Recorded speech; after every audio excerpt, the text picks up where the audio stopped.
1월 23일 토요일. 오늘의 말씀은 누가복음 8장 16절로 25절입니다. 여러분, 오늘은 좀 특별한 시간을 가져보려고 해요. 성경을 좀 읽어드리려고 하는데요. 어떤 분한테 얘기를 들으니까 어떤 분은 그냥 성경을 안 읽고 묵상만 이렇게 들으시는 분들이 계시다고 하더라고요. 그래서 오늘은 한번 특별한 순서로 성경을 읽어드리는 시간을 가지도록 하겠습니다. 그런데 그냥 개역 개정으로 읽지 않고요. 새로운 성경으로 읽어드리려고 해요. 아시는 분은 아실 테지만 우리 성경은 다양하게 번역이 되어져 있잖아요. 그 중에서 오늘 읽어드릴 성경은 공동 번역입니다. 공동 번역은 우리나라의 이 천주교 그리고 개신교에서 같이 공동으로 번역한 성경입니다. 먼저 개념에 대해서 좀 설명을 드려야 될 것 같은데요. 여러분, 기독교라는 이름 안에는요, 천주교, 그리고 개신교, 그리고 정교회 이렇게 파가 포함되어 있는 것을 기독교라고 얘기하고요. 지금 우리 쪽파 대한예수교 장로회, 우리는 통합이죠. 제가 소속되어 있는 곳은 통합인데 여기는 이제 개신교라고 할 수 있습니다. 자, 그래서 어쨌든 이렇게 천주교와 개신교에서 같이 공동으로 번역한 이 공동 번역 성경, 조금 더 우리한테 와닿는 것이 쉽게 느껴지고 또 이 한국어를 잘 사용을 했어요. 그래서 한국어의 아름다움이 묘사되어 있다는 평가도 받기도 합니다. 그런데 이제 비평하는 부분도 있거든요. 읽기는 편해졌지만 말씀의 권위가 좀 가벼워진 것 같아. 이런 말씀을 하시는 분도 있는데 어쨌든 성경의 권위는 읽기의 어려움에서 나오는 것이 아니라 그것이 인간을 어떻게 읽어내서 감동하게 하는가. 여기에 바로 성경의 권위가 있죠. 그리고 살아계신 하나님의 말씀은 우리의 영과 혼과 관절과 골수를 찔러 쪼개기 때문에 어떻게 번역했든 상관이 없는 것 같아요. 원어의 올바른 해석만 있으면 그걸로 족한 것 같습니다.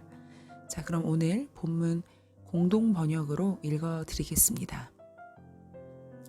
등불을 켜서 그릇으로 덮어두거나 침상 밑에 두는 사람이 어디 있겠느냐. 누구나 등경 위에 얹어놓아 방에 들어오는 사람들이 그 빛을 볼 수 있게 할 것이다. 감추어둔 것은 나타나게 마련이고 비밀은 알려져서 세상에 드러나게 마련이다. 내 말을 명심하여 들어라. 가진 사람은 더 받을 것이고 가지지 못한 사람은 가진 줄 알고 있는 것마저 빼앗길 것이다. 예수의 어머니와 형제들이 예수께 왔으나 사람들이 많아서 만날 수가 없었다. 그래서 어떤 사람이 예수께 선생님의 어머님과 형제분들이 선생님을 만나시려고 밖에 서 계십니다. 하고 알려드렸다. 그러자 예수님께서는 사람들에게 하나님의 말씀을 듣고 그대로 실행하는 사람들이 내 어머니이고 내 형제들이다. 하고 말씀하셨다. 어느 날 예수께서 제자들과 함께 배를 타시게 되었다.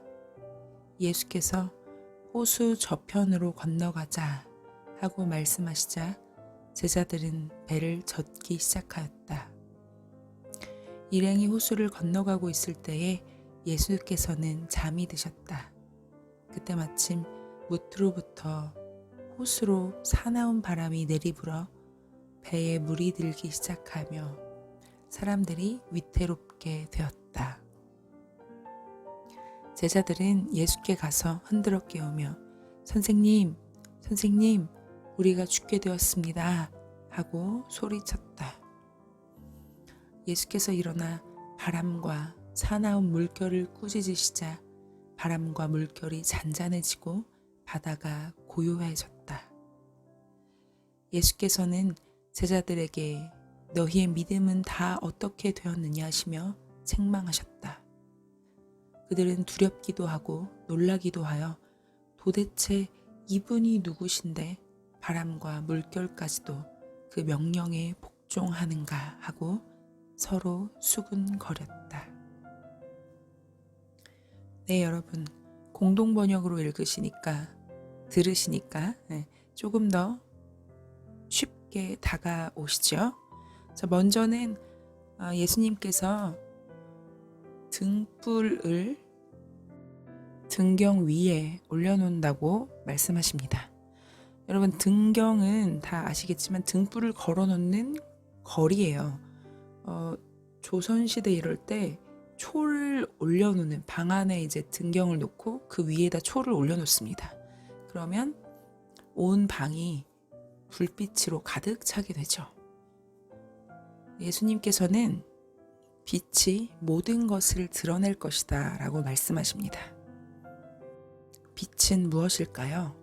네, 바로 살아계신 하나님의 아들 예수 그리스도시죠. 우리 예수님께서 우리 가운데 역사하실 때, 또한 주님의 말씀이 우리 가운데에 빛을 비추실 때, 말씀의 빛은 다가오는 광명한 하나님 나라를 보여주고 참과 거짓, 정의와 불의를 구별해 줍니다. 하나님 나라가 온 세상을 밝히고 모든 것을 드러낼 때 말씀을 따라 산 사람은 인정과 칭찬을 받지만 말씀을 거부한 사람은 부끄러움만 남게 됩니다. 그래서 우리는 하나님 나라의 여명이 밝을 때까지 말씀의 등불을 들고 진리와 정의, 생명과 사랑의 길로 걸어다 가야 되겠죠. 그래서 예수님은 또 19절 이하부터 말씀을 듣고 순종하는 것에 대하여서 더 강조하십니다. 우리가 어떤 공동체 구성원들과 친해서 또 높은 위치, 보기 좋고 그런 중요한 직분이라고 생각하는 것을 맡고 있어도 사실은 주님과 친밀하다는 것, 그런 자리랑 보여지는 것과 사람들과의 관계랑은 전혀 상관없는 것이죠. 예수님은 우리에게 말씀하십니다. 말씀을 지켜 행하는 자라야 주님을 사랑하는 자며 주님과 가족이다. 여러분, 주님과 깊이 상관 있이 살려면 말씀을 듣고 행하는 데 힘써야 되겠죠. 저도 정말 힘든 부분이 행하는 부분이에요. 그러나 어쨌든 넘어지고 자빠지고 쓰러지더라도 무조건 방향성을 가지고 말씀을 행하려고 하는 그런 삶에 한 걸음 한 걸음 나아가려고 몸부림칩니다. 그게 생명의 길이니까요. 그리고 이제 22절 이하로 예수님께서 당신이 어떤 분이신지 정확히 알려주십니다. 제자들은 거센 풍랑에 불안해했고 또 불신을 가졌어요. 그래서 예수님을 막 깨웠는데 예수님은 바람을 잠잠하게 하신 뒤에 꾸짖으시죠. 예수님과 함께 있는데도 불구하고 불안해하는 이 제자들, 그 모습을 보면서 우리는 어떠한지 살펴보아야 될 것 같아요.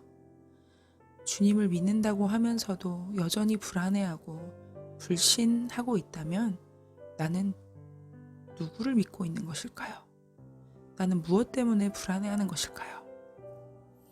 나와 함께 하시는 예수님을 깊이 생각한다면 우리는 불안이 물러가고 마음의 평안이 찾아오는 것을 깨달을 수 있습니다. 그래서 우리는 더욱더 주님을 바라보아야 하는 것이죠. 오늘 말씀을 정리할까요? 예수님은 빛이십니다.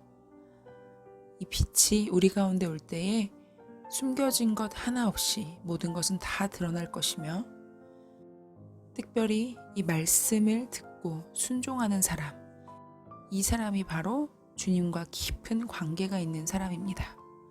이런 사람들은 어떤 상황 앞에서도 주님을 신뢰하며 마음의 평안을 잃지 않습니다. 오늘은 토요일. 오늘도 하나님의 나라가 우리의 삶 가운데 임하게 해달라고 함께 기도하겠습니다. 사랑하는 하나님, 우리 주님은 빛이십니다. 그리고 이 세상의 창조주이십니다. 우리 주님께서는 우리의 모든 것 되십니다. 주님, 빛으로 오신 주님, 주님의 말씀 앞에 설 때에 우리는 모든 것이 다 드러남을 보게 됩니다. 하나님, 거짓된 것, 더러운 것 다 드러나게 해주시고 주님 앞에 엎드려 주님을 더욱더 주인 삼고 나는 죽고 주로 사는 삶 살게 인도하여 주십시오. 또한 주님의 말씀 가운데에 행함으로 나아가게 인도하여 주십시오. 주님께서 말씀하시기를 말씀을 듣고 행하는 자가 나의 가족이다 라고 말씀하셨습니다. 주님, 주님과 상관없는 자로 살지 않게 하여 주시고 주님과 연합하는, 주님과 하나 되는 삶 살게 인도하여 주십시오. 나는 아무것도 할 수 없습니다. 주님이 하십니다. 주님, 우리를 불쌍히 여겨주셔서 주님의 길로, 그 생명길로 인도하여 주시옵소서. 오늘도 일하실 주님을 신뢰하며 예수님의 이름으로 기도드립니다. 아멘. 여러분, 오늘 토요일입니다. 저는 일하지만 여러분 대부분은 아마 쉬실 것 같은데요. 쉴 때도 하나님 나라의 임재를 경험하시길 바랄게요. 그 가운데에서 평강과 희락을 누리시길 축복할게요. 그러면 오늘 토요일 잘 보내시고요. 또 주일도 잘 지내시고 또 월요일에 뵙도록 하겠습니다. 그때까지 건강하게 또 예배자의 모습으로 주님 앞에 서시길 권면합니다. 평안하세요. 샬롬.